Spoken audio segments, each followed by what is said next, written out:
Number 1. This story is true, believe it or not. I was maybe 11 or 12, I don't remember, but it was the span of years between 2017 and 2018. I lived near an old abandoned house that looked years old. My sister and I decided to go in thinking it was empty. Oh, how we were wrong. The door to the house didn't even close, so anyone or anything seeking shelter had access. We walked in, and to the right was the living room. There was a huge pile of dirt, trash, roofing insulation, etc. in the center. But at the top sat a Bojangles box. Now, I live in the South, and if you didn't know, Bojangles is a restaurant that sells southern fried food. It looked to be brand new, too. It wasn't torn, and the box wasn't discolored. My sister said there could have been someone there at some point very recently. To the left, when you walked in the door, was the master bedroom, and in the closet there was clothing. It looked to be clothes from the 1900s because they looked very, very dated. Scattered around the room were also pictures. Many, many pictures. The pictures were also super old. The newest ones only early 2000s quality. Down the hallway, there's another room with a bathroom next to it, and at the back of the house to the right was the kitchen. The kitchen was fairly large considering the house was quite quaint. I took a few steps in and wished I'd noticed the floor was very soft. But when I took one more step, I fell through that floor into the basement. I heard my sister scream, but I wasn't paying attention to her. My ankle hurt. Not broken bone hurt, but more like I just fell 6 feet and I'm maybe 5 feet tall. The only light coming into the basement was from the hole in the ceiling/floor. I wish I could say it ended there, but as I tried to find a way out, I heard a laugh. It wasn't a creepy clown laugh, but more like a smoker about to hack up a lung cough. I guess my sister saw them because she screamed for me to run. Being absolutely terrified, I booked it to the stairs. One of the boards cracked on the way up, causing me to almost fall down. I coined my balance and got to the top, screaming to let me out. The door was locked. The person never pursued me up the stairs or chased me, as my sister had watched them the entire time. They never moved. I got out of the basement and we left, and never went back. I don't know what the house looks like now because I've since moved houses myself. But yeah, whoever was in that basement, let's never, ever meet again. Number 2. I'm 30 years old, female, and a current student in nursing. 2020 Thanksgiving went from exciting to creepy for me. It started off with me passing an exam at 86%, spending a pre Thanksgiving with my boyfriend and his family. This particular night before Thanksgiving, I spent at my brother's house. I left for home around 8 a.m. I woke up exhausted, but my mental state turned manic. I was awake and wanting to get my sister a surprise gift from me and her kids. But because she hadn't replied, in my manic state, I decided to go to her house. The day was fun, a lot of food, booze, and dancing. I loved it. Around 6 p.m., I planned my trip out to my boyfriend's temp house. We got into a bit of an argument as I told him since it was a 3-hour drive, I'd start out around 1 a.m. He did not agree with this, as he thought it would be too late and dark to travel in such a rural area, which prompted me to remind him I am grown. Mistake. He became a bit nerved and upset. However, later we agreed on my arrival. The festivities went on at my sister's. Alcohol, fun, Thanksgiving family pictures, and food. Around 11 p.m., I decided to take a nap. However, my manic brain thought to shower. Due to me needing help with the running water in the shower and the attempts to fix my hair, I ended up laying down around midnight.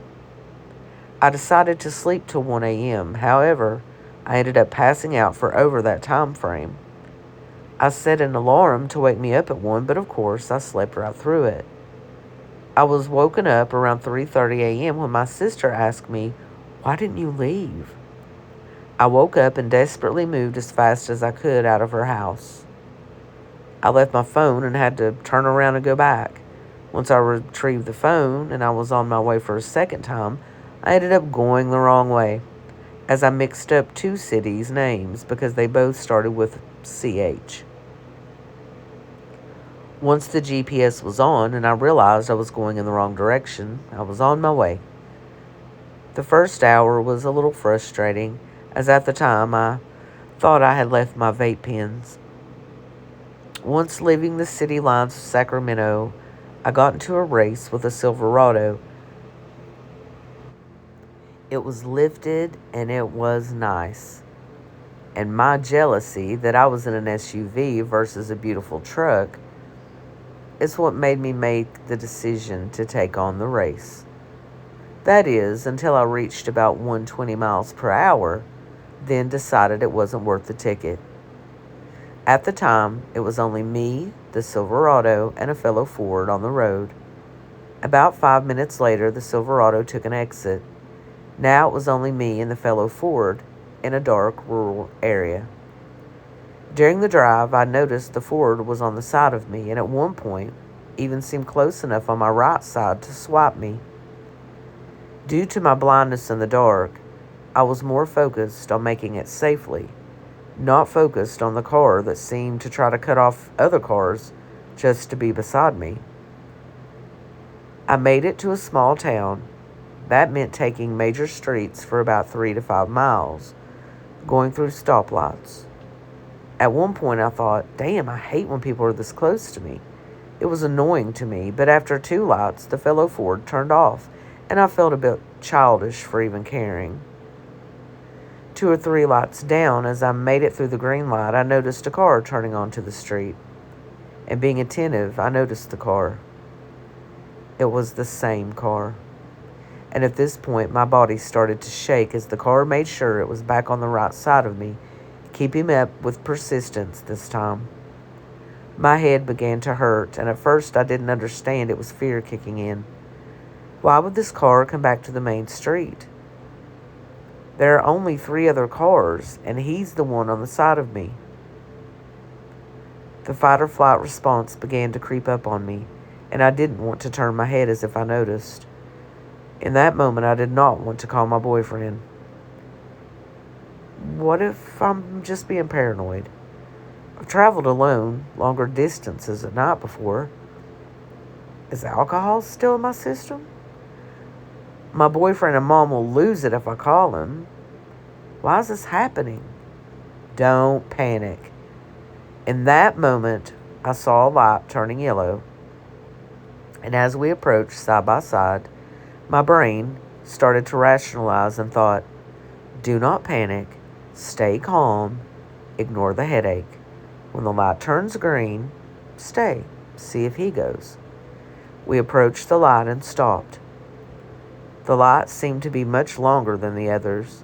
I've moved my eyes toward the Ford on the side of me. The windows were lightly tinted, but I could see a hat and a person looking towards me. Then seconds later, looked up at the light and then peered back into my passenger window. My head and heart began to become one, both in pain and fear. Then the light turned green. There were 2 cars behind us, but I stayed on my brakes. I didn't move. And I didn't see his car enter the intersection either. I turned my head to look, and I could now see more of the silhouette of the man's face under the hat staring at me. I took off slowly to collect my composure and not seem too scared, and so did he. Keeping my pace, slowly going through the intersection. I heard a car behind us beep the horn, and it was like a light switch. I noticed a truck in the distance through the last light that was making it through the abyss of the rural highway that was only one lane road. I decided to speed up to make the last light, but so did the fellow Ford, keeping up with my pace. It seemed that he was trying to cut me off, but I went from 45 miles per hour to 65. The trucks were going slow, and now he was behind me and so close that I couldn't see his lights in full. In panic, I went off the side of the road as to pull off to pass up the truck. So did he. When I noticed he passed the truck and was still just as close behind, I noticed the second truck. I sped up to 90 miles an hour and went towards the left, which was into oncoming traffic, to cut off the truck. My rationalizing was speed. That's all I could think of. And even if I was pulled over, I'd be safe, I hoped. I cut the big rig truck off and began to speed up again. Now able to see far behind me in the distance through my rearview mirrors, I could see the car trying to cut off the truck, right and left. The cars were oncoming in the position in the opposite lanes, and due to the trees to the right, the Ford seemed to weave in and out of the lane. He was trying to erratically cut off the truck. But now even the truck lights were far behind me. I was going about 120 and continued with no effort. As I am an experienced person driving fast, and my adrenaline to flight made it easy. I was still shaking and crying, and the headache became unbearable. After about 5 to 10 minutes, I slowed to 80 and then to 65 about 30 minutes later. An hour later, I stopped at a store that appeared to have many customers, which prompted me to stop, as I was paranoid and couldn't be 100% sure the fellow Ford wasn't near me. I went to the store and grabbed some food and coffee, but my appetite was gone, so I decided on coffee alone and a smoke. Walking into the store, I saw both customers and employees give me a wide-eyed look, followed with a look of sorrow, which made me feel embarrassed. I was shaking, and my makeup had ran all over my face from crying, and I'm sure I looked like I was coming off drugs from the fact that my sympathetic nerve was transferring its hard work over to the parasympathetic nerve. I was coming down off the adrenaline. I went to pay for my coffee and request smokes, but the shaking made it hard for me to enter my PIN on my debit card. I had to try 3 times. Back to the car I went in fear, my head pounded into my ears. I hoped some tobacco would calm me. The smoke seemed to calm me down slightly, but the shaking and headache persisted in an unbearable manner. The sun was coming up, and I was almost there. I was still shaking, still upset and crying on and off. Of course, when I made it to my boyfriend's, he could sense that something was wrong and was able to get the truth out of me. I could see he was upset, and he tried to console me with a hug and a kiss and encouraging rest so I'd calm down. It was hard to study that day. The headache persisted, and I stayed in bed. My boyfriend made the decision of not talking about it anymore that night to let me rest. He also made the decision of not allowing me to make late-night drives anymore and made sure I stayed in his dwelling unit until he was off and could go with me. It's days later and it's dark out, and I'm scared to go out. I wish I would have listened. 30 or not, no person, male or female, should think it's okay to drive in rural areas at night. There are crazies out there, and I hope I never meet the man in the Ford ever again. Number 3. So this is my first time posting, mainly because I haven't had an experience worth writing about until today. To begin with, I live in a small town in Tennessee, and I live far back in the woods on top of a mountain. I have some neighbors, but not walking distance away. Across my driveway is a road that leads to a TVA that is usually pretty busy this time of year, but with the whole virus business, no one's really been around. Anyway, around 2 weeks or so ago, I noticed a car on the road, and it pulled over to the side and was abandoned. I didn't really think anything of it. At first, I just thought it was a pretty weird spot for somebody to leave their car, but other than that, I didn't think twice about it. Today, however, was different. I was on my usual morning walk down my driveway, which is about a half-mile long, and I normally don't walk all the way down because I don't want to get too close to the road and into any creeps, but I should note that I'm a 20-year-old female, only 5'7" and around 120 pounds, and I have asthma. Today I decided I would walk all the way to the mailbox and grab the mail for a little extra outside time since I've been cooped up inside the house for a week or so. I wish I hadn't. It was a pretty normal walk at first. I was jogging most of the way. And when I stopped to catch my breath and continue walking the rest of the way, I noticed the car still sitting across from my driveway. And I also noticed something moving next to it. I stopped to try to see what it was, but I couldn't see very well since I was still pretty far away and could only make a little bit out through the opening of the trees. So I continued down, and when I got to my mailbox, I noticed a man just standing next to the car. I figured it was the owner of the car and didn't think much of it until I noticed he wasn't doing anything, just staring right at me. I froze for a second, did a small wave with my fingers and forced a fake smile in hopes that he would wave back and continue on with whatever he was doing, but he just stared. At this point, I was really freaked out, and as soon as I turned my back to him, I heard the sound of feet stepping on leaves behind me, so I started to run back up my driveway. As I was running, I could hear shuffling in the bushes behind me and what sounded like footsteps just a few feet behind me. I didn't know what to do other than run. I had my phone on me, sure, but nobody'd be able to get to me in time. But I knew my dogs and my boyfriend were just up the driveway of my house, so if I could just outrun this guy, I would be safe. I continued to hear the footsteps until about halfway up my driveway, and then they just stopped. I stopped behind a tree to catch my breath and looked through a clearing of trees to see the man turned around, tiptoeing back to the car. I'm still pretty freaked out by the whole thing, and since it just happened today, I've not seen the man again. I do plan to do my usual walk still tomorrow, but I will bring my boyfriend with me this time.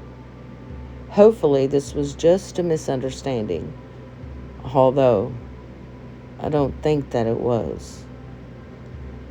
So, man standing by his car, I hope we never meet again. Number 4. So this is my stalker story. I have to begin this before the day I was stalked. I was sleeping on my parents' couch when I had a really strange dream. The dream consisted of a few strange things. I was dreaming that I was sleeping on the same couch I was actually sleeping on. When I woke up, in the dream, I woke up to the slam of a car door outside. Thinking my parents came home late at night, I looked outside and saw one of the most strange, demonic creatures hobbling across the front yard. I felt really uncomfortable, so I rushed down my hallway to get a phone. The next thing I heard was a huge thud on the door. I looked out the peephole. The only thing I saw was fur reflecting in the light. It was a creature trying to break down the door. I couldn't remember where, but I read 3 words that still scare me to this day. I'm watching you. I then woke up, for real, with my heart racing, and then I heard a car door shut, and I looked outside. It was just my mom. I told her about the dream, and she told me she had to go to JCPenney. I decided to go with her just because of how scared I was. I then went shopping with my mom, and I decided to look at the men's department. As I was looking at some different ties and shirts, I noticed a man watching me. He then quickly looked away while picking up a random item within his reach. I didn't think much of it, but decided to look back in a few minutes. As I looked back, I noticed that he looked away from me really quickly like before. I had to go to the bathroom, but I felt a little uncomfortable. Decided to suck it up and just go, thinking I was being paranoid. I had gone in the bathroom and did my business. The man then walked up and walked in and walked on to the urinal. Got a bad feeling in my gut. Then looked back at him while washing my hands. He was watching me. Then he noticed I was looking at him. He smiled at me like I was his next meal or something. I had started to walk out of the bathroom, and he quickly zipped up and started after me. I ran to the end of the aisle and just started looking at other things. I then see the man start to look at some things near me. I walked over a couple of aisles. The whole time, the man wasn't far from me. The man seemed to be in his late 60s or early 70s, and I was around 9 or 10. I had heard different stories of people kidnapping kids, and it freaked me out. But after being followed, I ran out of the store and hid in a nearby store watching the door. After a while, I decided to find my mom. I was watching everywhere around myself and finally found her in the J.C. Penney. I freaked her out when I found her. I then remember the words I read somewhere in the dream of that morning. I'm watching you. After that, I've never seen the guy again, but sometimes I'm reminded of him and I think back to that time and feel strange. I'm 20 now, but the memory of that day scares me sometimes. Was it somehow related to my dream? Maybe. It just doesn't make a lot of sense, but that's my story.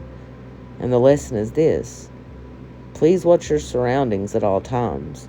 You never know what people are thinking or what they're capable of doing. God bless.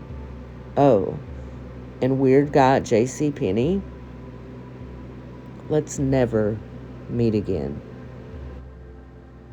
Number 5. I've been holding on to this one for a while now. I was waiting on the subway like any other day, early in the morning. But when I got on, there was almost no one in my car save for a few people. And of them, one caught my eye. A man, no younger than his late 60s, full beard, covered in grime, wearing jeans and a windbreaker and shoes, totally filthy shoes. And he had this smell about him that wasn't human, almost like brimstone, and he was talking to himself.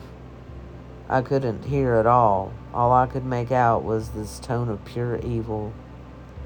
I pushed my luck, I guess, because all of a sudden he stops talking to himself and looks at me. His eyes, they weren't human, and the look he gave me could only be described as pure hatred. But I'll never forget what he did next. He got up and approached me, no more than a foot between us.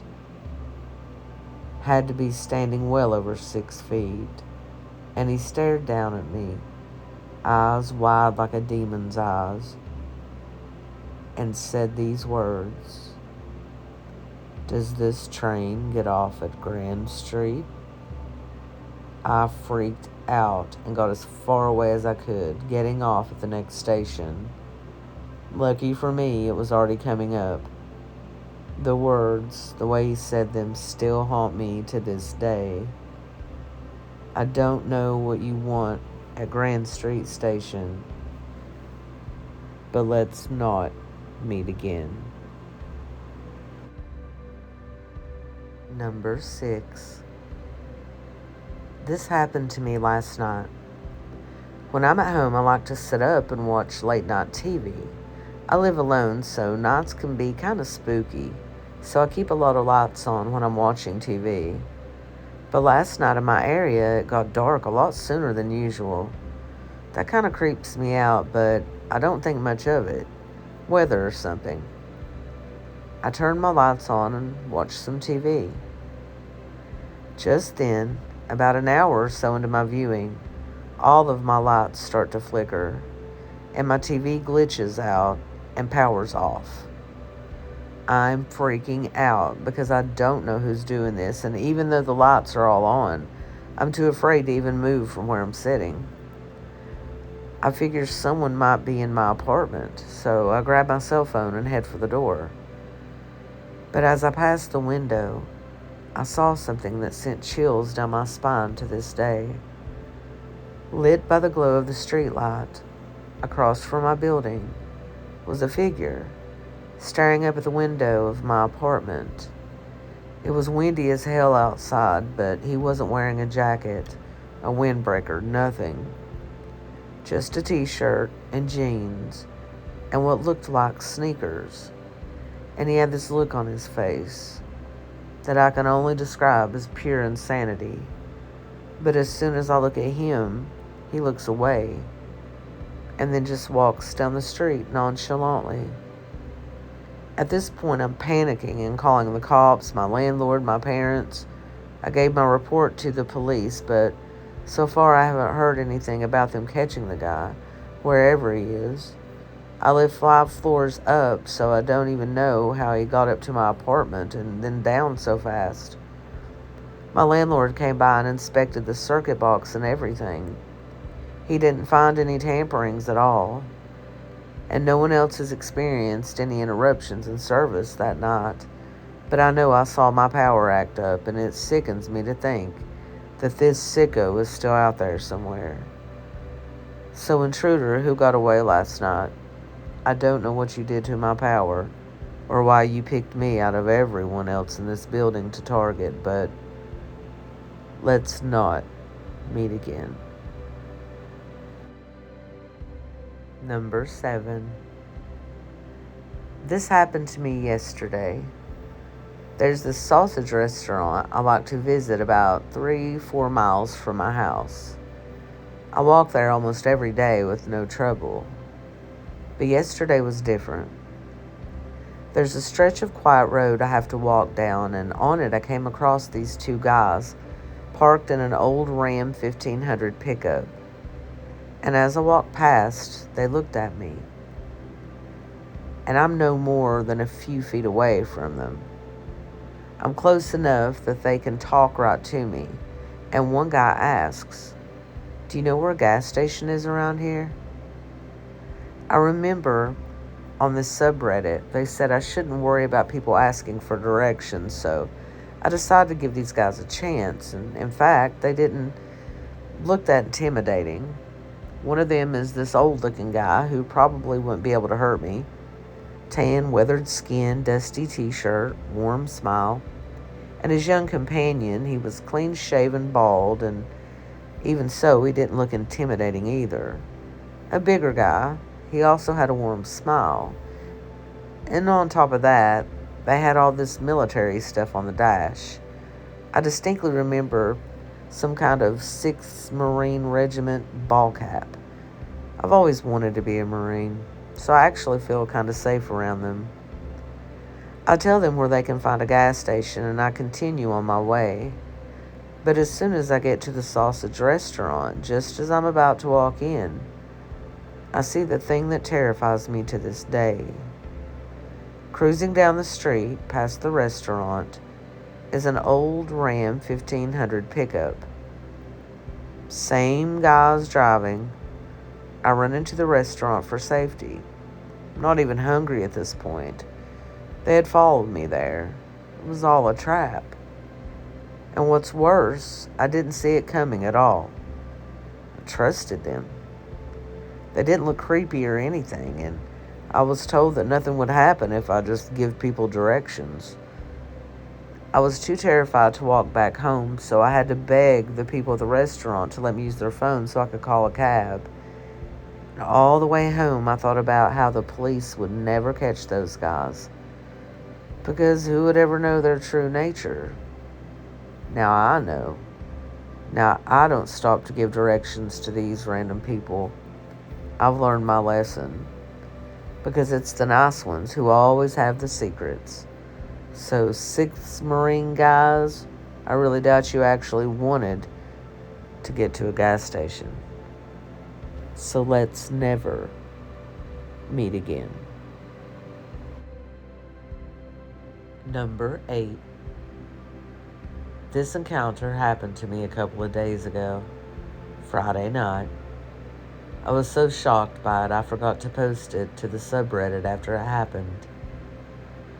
It was a normal Friday night like any other. Watched some TV. We've all been there. But when I went to go get some snacks for my viewing, I noticed my cupboard was bare. So I decided to make a quick run into a local gas station to pick up a cheap midnight snack. It was late, and it was the only place open within walking distance. But when I got to the gas station, there was a man there. Disheveled hair. He looked young, but his skin was oddly weather-beaten for someone so young-looking. And his eyeballs has these yellow spots on them. Unnerving, to say the least, but he was the cashier, so I didn't have much of a reason to be afraid of him yet. I grabbed some stuff, lay it on the counter, and start fishing around for my debit card. The cashier smiles. "You like those Gatorades?" His teeth. I'll never forget those teeth. The only way I could describe them was just evil. Almost like they didn't fit in his head. I nodded politely, praying silently that would be the end of it. He rings up my groceries, and I scan my card. And then he says, "Hold on, I need to replace the printer paper." And he walks back somewhere I can't see, but I look at the card scanner. There's no printer feed on it at all. Okay, fair enough. Maybe I don't understand how the receipt scanners work.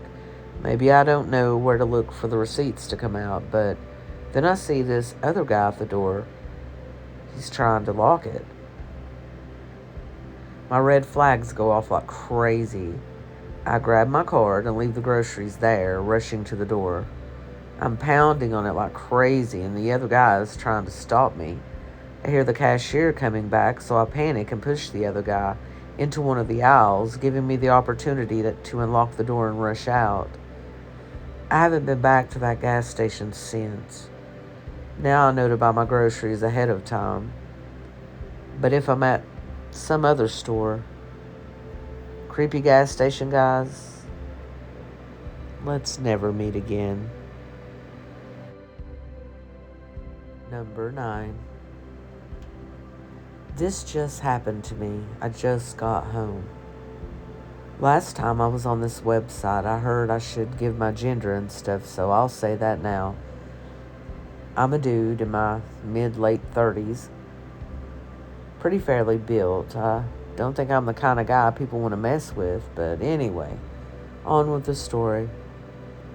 I was walking home from an engagement. I had walked this route a million times before, and every time I have to walk through the playground. It's usually full of kids and parents, barbecues, and so on. It's a pretty reassuring place to be, but this afternoon was different. Today it was practically empty. All but one person. A few yards away in the big field was the girl. Blonde hair, no more than 10. She was scuffed with dirt all over, and she had this smile. I can only describe it as insane. She looks at me and I freeze. The memory gives me chills right now. She says, "Hi." I managed to squeak out a hi back. She asked, "What's your name?" Now this girl is creepy, but I'm not getting any red flags just yet. So I give her my name and she gives me hers. I ask her what she's doing there with no one else around, and she just shrugs and heads off to do whatever it is she came to the park to do. I don't know what she was doing in the park, but if that had been the end of it, I would have been okay. But as I'm walking away, I look over my shoulder and the girl's still around, only a few yards away. I keep walking and subconsciously moving my legs faster, sensing danger. I move further down the field and I check behind my shoulder. And there the girl is, closer to me. I decide then and there to break out into a full sprint, and she starts chasing me. And so I scream, "Just stay away from me." And what I saw next froze me in place.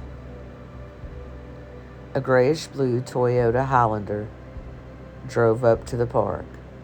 Then I shit you not, it drove out of the parking lot and onto the grass. The door slides open and the girl runs toward the car. It's at this point I realize they're here for me. And so I snap out of it and I run out of there. I'm jaywalking like crazy, cutting across lawns and backyards and even over fences to carve a shortcut from that park back home. I'm positive I can never go back to that park, even if that had been a random encounter. I walk through that park every day, and if that girl goes there, she's gonna know I go there, and they'll strike again. Currently planning a new route home. So creepy girl in the park, let's never meet again. Thank you for listening. Please subscribe and hit the like button. And as always, sleep well.